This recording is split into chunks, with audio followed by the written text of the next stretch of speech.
Okay, let's get into this video. I'm going to talk about why 99% of relationships don't work. I'm talking about romantic relationships. But the good news is I'm about to take some notes here because there was no way I'd remember all this life experience. So I've jotted them down. And don't take that as a negative, because once you understand why most relationships don't work, it gives you the experience to then find a relationship that does work. So I just want to start off by saying some good news, right? Good news is rare these days. One of my clients that I worked with about 6 years ago, maybe 7 years, I can't remember the exact time, around 6 years ago, stopped me on the street in central London, I think it was last week, and I didn't remember his name, but I recognise his face. I'm really good with faces, not as good with names. I've worked with hundreds of people over the years. But he's a really nice guy. He stopped me and he said, "You don't remember me, do you?" And I said, "I do remember you." And he said, "Oh, by the way, I've got good news. I just got married." And I was over the moon. It made my day. And he actually met his wife on the street. So it just goes to show that not everyone meets their partner or their fiance with online dating. Like I say, it doesn't really matter where you meet the love of your life, as long as you meet the right person. And as far as I'm concerned, as long as you're honest with people. And he said that his wife said, I think before they got married, the important thing is do not lie to me. Like, whatever is going on in general, and he told her the truth. So generally really happy for him, and I wish him and his wife long and happy marriage. So I wanted to share that, because when you say why 99% of relationships don't work, people immediately will associate that as a negative, or may think I'm being negative when I'm not. So by the way, subscribe to the channel if you're new, hit the notification bell, follow me on my Instagram page as well. I just want to make a point of saying I've got 2 YouTube channels, and the reason being, my first YouTube channel was very successful, but there's so much content on that channel, and I have grown and evolved over the years, and I've gone through a lot of changes. So some of the content that's up on YouTube, which I'm really proud of, which still helps people, I still get comments, messages, it's obviously not who I am as a person anymore. And that's like everyone, right? You're not the same person you are now at 35 or 30 or 25 that you were when you were 15. But it doesn't take away the fact that you once was that person. So and also I changed my mind a lot. You know, when I first started the channel, it was just strictly I was a dating coach. But I retired from that. I went into confidence coaching, and then I went through having a mental health breakdown, and recovering from that. So there's so many changes. Then I got into fitness. So I wanted to separate a new channel. Subscribe to a new channel. I'll leave a link below. It's basically my Become Fearless channel, and it focuses on helping people to get over fear and anxiety, and I share a lot of my life experience there. My original channel, I'm trying to keep that for relationship advice and dating advice. So who knows, in the future, if I feel inspired, I might write a book on dating and relationships.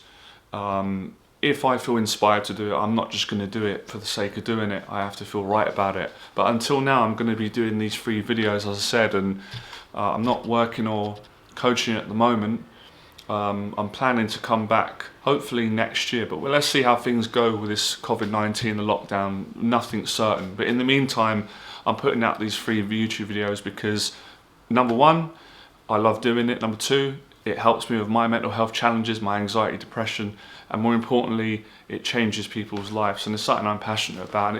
My work has always helped people because it's always honest. It always gives people practical advice and so forth. So I appreciate the support. And also make sure you subscribe to this. These are the reasons why 99% of relationships fail and they don't work. First one is not enough chemistry. Simple. Now, chemistry is something that you can't fake, you can't manipulate, you can't forge, can't learn tricks, can't do all this stuff. Either you have chemistry with a person or you don't. And that's one of the big reasons I found. I just want to make a point of saying as well, all these things I've written down, it doesn't come from me reading a book. This comes from my own personal experience with relationships, my successes, my personal failures. I mean, who's to say success and failure, but speaking on normal terms. So I've been through all these things, I've lived these things, and as you've said, Look, I'm not saying, look at me, I'm this, I'm that. I've helped quite a few people to get into relationships, but I'm honest, you know, most of my clients haven't got married. Some of them that hasn't been their goal, but I wish all of them would get married, right?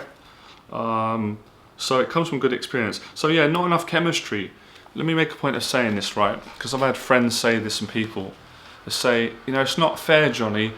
I've spent 10 to 15 years in personal development, self-help, doing all this work on myself, you know, working on my issues, building up my confidence, and I still haven't met the woman of my dreams, you know, I still haven't got married, and I've got a friend, or there's other guys that haven't done all this work on themselves, they haven't read books, they haven't gone out, taken action, and they're in a happy relationship, they're in love. Why is that? It's not fair.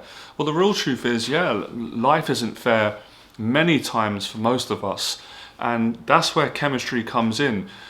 You don't have to do self-help work on yourself. You don't have to be the best version of yourself, however you look at it, fortunately, unfortunately, to find, you know, to be right with someone. I've made a list here. You know, there's grey area. Two broken people can just be perfect together, right? Obviously, no one's perfect. We're all broken. If you cut the BS, we've all been traumatized from our past. No one's perfect. Some people have been through worse than others, though, more broken emotionally than others, right? So if two broken people meet at the right time, they don't need necessarily self-help and therapy to be in love and to be right. It just works, and that's the mystery of chemistry and relationships. So just because you've done 10, 15 years of working on yourself, which is fantastic, and you've really developed and you've been successful in other areas of your life, doesn't equal that doesn't mean you're guaranteed to get a wife or get a girlfriend. But let me just make a point of saying, you will get it in the end. I think everyone can if you're seeking that, so don't give up. It doesn't, and that also doesn't mean that you're not going to get the love of your life, but you know, there are certain things that you can't control, and that's why I wrote down grey area, right? So not enough chemistry, you know, a lot of people who say it's a mistake, but I've done it, where people are attracted to someone physically. So a guy could be attracted to a woman, he physically finds her beautiful, right? Same for a woman, can physically find a man really attractive, handsome, and they're attracted to each other on the basis of those things. And they may not admit that, or they might admit that, but that's the attraction to begin with. They're pulled into each other because they find each other great to look at.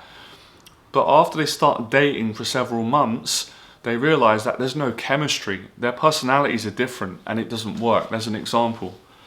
Second one is different values.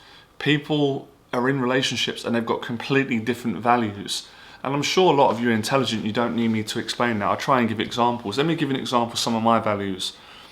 One of the things I was brought up with by my mum and dad, and my nan and aunties, and kind of my friends, was it's rude to be late if you're going to arrange a meeting with someone or an appointment. Obviously these things happen, but I generally always try to be on time. And if you're not on time, you should always apologise. Now, simple thing, that, you know, that's how I was brought up, right? I live by those values, so I expect the same. But I've been in relationships before with a person, and they don't see it like that. They can come 15, 20 minutes late and not even give me an apology or to their own friend, but they don't think they're doing anything wrong. And then in their own eyes, maybe they're not. Their parents didn't bring them up that way, or their parents did bring them up those values, but they didn't listen to their parents. So I'm not being overly sensitive, but that's an example. Another one is where some people's values can be so different, and it starts coming out in the relationship. So some people's values might be, let me give an example. Maybe they're not very compassionate towards other people. So let's say, for example, it's just an example, someone's homeless, and you or me might feel compassion and say, you know what, I give them a couple of pounds to help them out, or I buy them a coffee, or at least acknowledge them, because that's how you were brought up. That's your values, right? That's how I was brought up, right?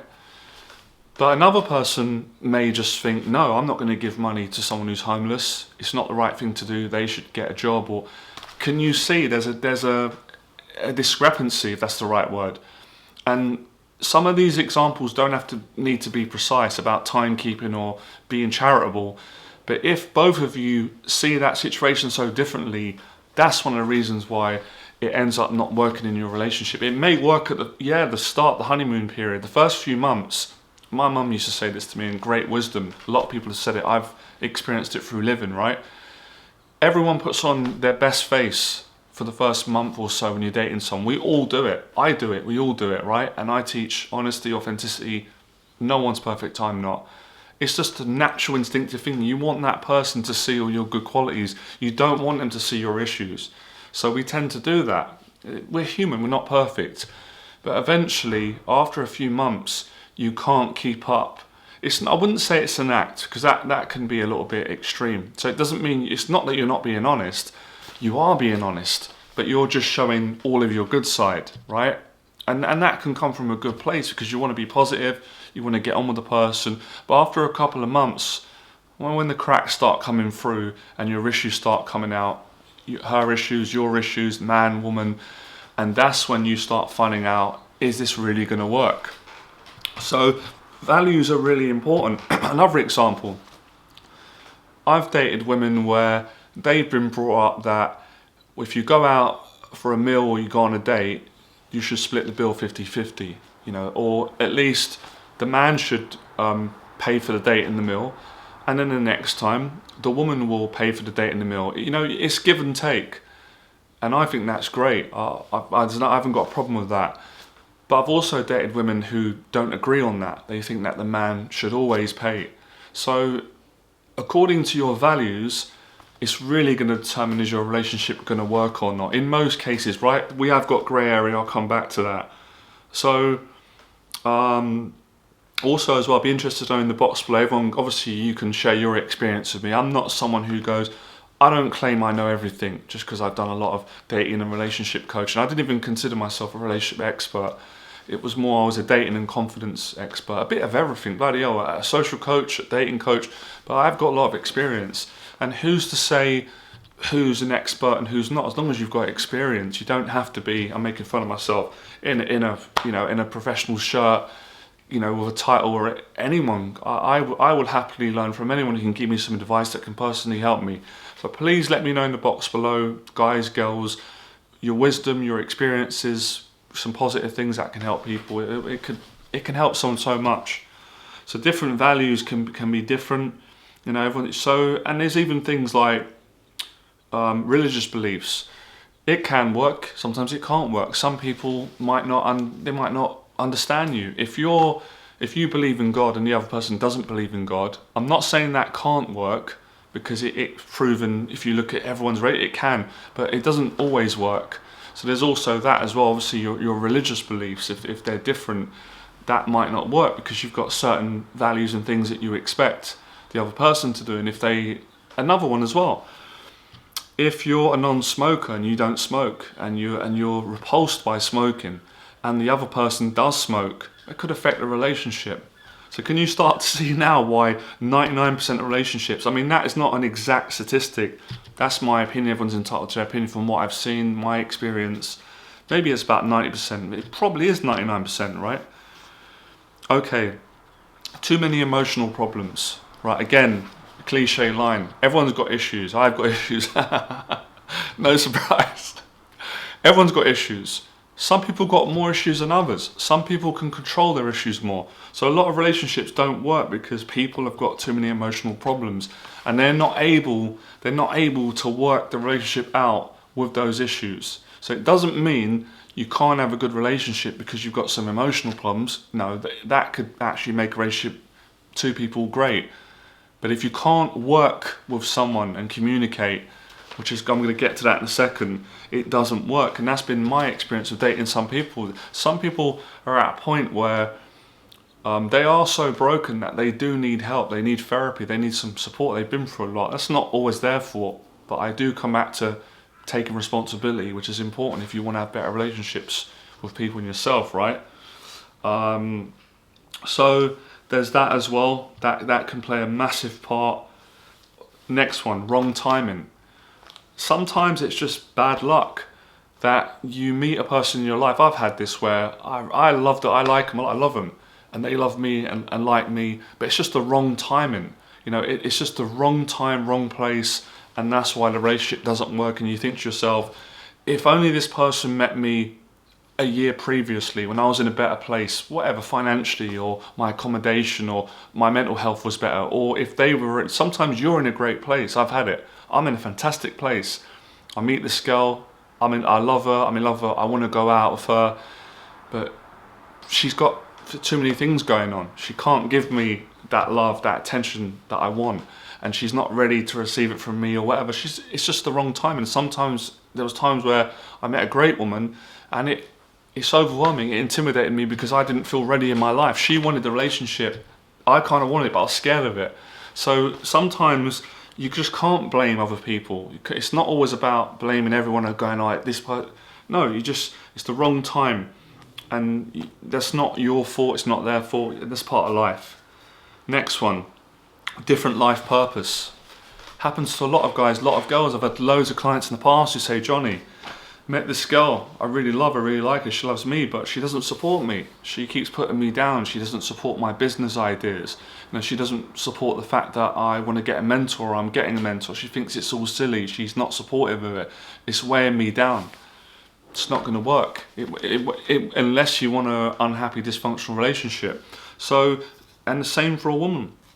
A woman could be striving to be successful, and her partner or the guy she's dating is jealous, or doesn't agree with it, or she doesn't understand. People don't understand, and the question is, if they don't want to understand, it ain't going to work. So having a different life purpose, whether a man or the woman, on either side, same thing, the relationship's not going to work.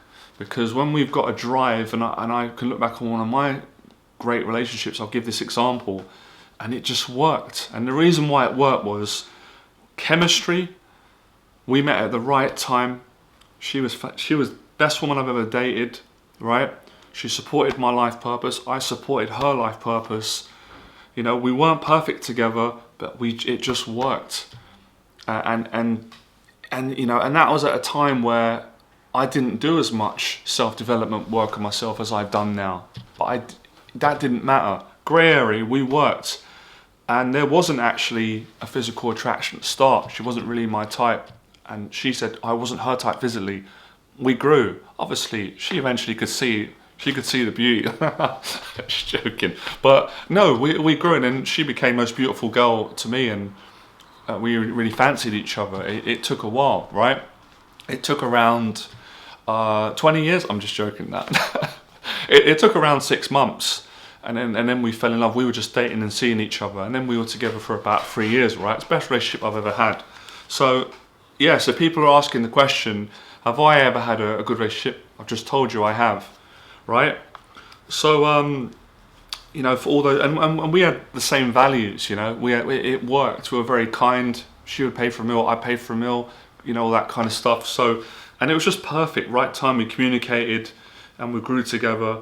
So, yeah, different life purpose. So, yeah, that's another reason. Next one is, a lot of relationships don't work. 99% of them don't work because people are not happy with themselves. To state the obvious, if you're not happy with yourself, right, again, I just want to make a point. No one's perfect. I've got a good relationship myself now. It took me many years. I've got my own issues. I've got things about myself that I don't like, that I've been trying to change. I'm working through. A lot of it, for me personally, comes from my mental health, which is not an excuse, which gives me mood swings, makes me stress, makes me anxious, makes me worry. But I've learned to kind of work with it, right? And there's other things that I'm working on, right? But with that said, there's a difference between someone who really doesn't like themselves and has got very low self-esteem and is really against themselves and angry and hateful and stuff. It's not going to work. If you go into a relationship with someone and you're looking for them to love you or love them, but you don't love yourself, and you really then, you need to get that addressed, I feel, right? But that's everyone's choice. I'm not telling you what to do. And that's on both sides, the man and the woman. And especially if two people are dating each other and they basically, they're not happy with themselves. They're really unhappy with their whole life, everything about themselves. It's not going to work, right? Be toxic. There's that. Next one is a lack of maturity, right? And that kind of connects with all these other things, where a lack of maturity is where two people are dating, they're adults, but they're acting like children. They're not taking responsibility. Sometimes you have a situation where a man is not being responsible as a grown man, and he's expecting his girlfriend or a woman to act like his mother and play that role, and that can upset a woman. A woman's physically not able to do that emotionally. And it can be the same on the other side, where a woman is expecting a man to be like a father, to be a father figure, or to give her the love that she feels that her father failed to give. Same on the man's side and the woman's side. And it doesn't work. It's almost like two people in a relationship that they don't know how to love each other. You know, they're still immature, right? And like I said earlier, guys, don't want to run the risk of sounding like I'm like being patronizing or anything like that. I'm not being like that. These are all the things I had to come to. You know, this whole list took me, it's been over 15 years. I never thought I'd ever make a video on relationships. My teachings was always really about helping people to have the confidence to speak to each other, you know, attract each other. But I never really thought I'd be covering this bit. But I've grown. I would say to anyone who wants to improve, it's up to you, but it is good to have the courage to look at yourself, and that's probably why I've done pretty well at this, and I've had my struggles as well. But to look at yourself and take responsibility and not to blame everyone else is really helpful for you and for your future relationships. So a lack of maturity is, it's just two people not acting like adults, and I'm just going to keep that brief. And they're not taking responsibility, and then they're getting fearful, they're blaming each other and all that kind of stuff, and that's why this shit doesn't work. Last one is lack of communication. 99% of relationships don't work because people are not honest with each other about what they want, because of fear of being hurt, rejected, or fear of, relationship confrontation, social confrontation, a fear of intimacy, a fear of opening up. They're not honest enough. And that's what causes a lot of stress, negativity, all that kind of stuff. So there you have it. Now the grey area bit, like I said, is you can get two people that kind of break all these rules, right? But they still work together. So somehow, some way, thank God, whatever you want to call it. And that's a great thing, isn't it? Isn't that kind of a beautiful contradiction, in my opinion, right? That they do everything wrong, but they work great together. So that's it. And now this is a positive going forward. This is how I see it. I know a lot of people think, oh, it's not doom and gloom, because now you know these things, you can be aware of it, and now you can get the right relationship. And it may sound like, oh my God, I've got like a 1% chance, but it's really not like that. Don't be fooled by numbers. Now you can meet a great person or increase your chances because you're aware of how to put things right. All right, I'm done. I'm finished now. All right, so hope you enjoyed the video. Become fearless and subscribe to both my channels if you want, and I appreciate the support, and I'm looking forward to the conversation below. I am going to make more videos on relationship advice, and I'll probably do one on why a relationship does work and different areas and stuff like that. All right, bye.